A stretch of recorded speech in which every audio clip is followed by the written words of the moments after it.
মা ইলিশ রক্ষা পেলে ১২ মাস ইলিশ মিলে স্লোগানে বৃহস্পতিবার মধ্যরাত থেকে দেশের নদ নদীগুলোতে ইলিশ শিকার, সংরক্ষণ ও পরিবহনে সরকারি নিষেধাজ্ঞা চলছে। আগামী ২৮ অক্টোবর পর্যন্ত চলবে এই নিষেধাজ্ঞা। বিস্তারিত ডেস্ক রিপোর্টে।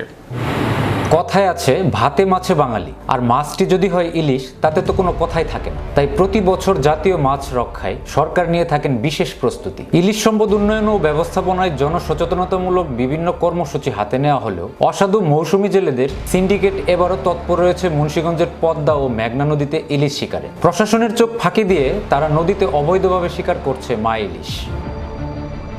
মুন্সিগঞ্জের শ্রীনগরের বাগড়া ও ভাগ্যকুলে ৩ শতাধিক ইলিশ ধরার নৌকা ও ট্রলার রয়েছে। মৌসুমী ইলিশ শিকারীরা এসব নৌযান প্রস্তুত রেখেছে অবৈধভাবে পদ্মায় ইলিশ ধরতে। প্রশাসনের চোখ ফাঁকি দিয়ে ইলিশ শিকার করতে অনেক নৌযানের আগেই ইঞ্জিন পরিবর্তন করে লাগানো হয়েছে উচ্চ ক্ষমতা সম্পন্ন ইঞ্জিন। সেই সঙ্গে শিমুলিয়া মাঝিরকান্দি নৌ রুটের বসে থাকা সি বুটগুলোর অধিকাংশই ২২ দিনের এই অভিযানের সময়ে চুরি করে ইলিশ ধরতে নিয়েছে বিশেষ প্রস্তুতি। তবে যারা প্রকৃত শিকারী জেলে তারা পদ্মায় ইলিশ না ধরতে প্রতিজ্ঞা করেছে প্রশাসনের কাছে।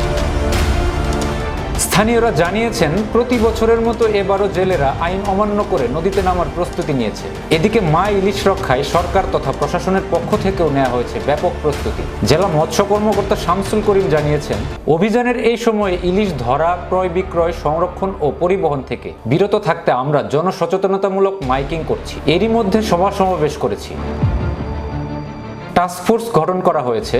নৌ পুলিশ, কোস্টগার্ড, থানা পুলিশ, আনসার সহ প্রশাসনের সকলকে আগামী ২২ দিন কঠোর অবস্থানে থাকতে বলা হয়েছে মা ইলিশ রক্ষায়। তিনি আরো বলেন, জেলায় মোট ১০,৬০০ মাছ ধরা তালিকাভুক্ত জেলে রয়েছে। এর মধ্যে ৩,৬০০ ইলিশ ধরা জেলে রয়েছে। সরকারের পক্ষ থেকে এই ২২ দিনের জন্য ৩,০০০ জেলেকে প্রণোদনা হিসেবে দেওয়া হবে ২৫ কেজি করে চাল।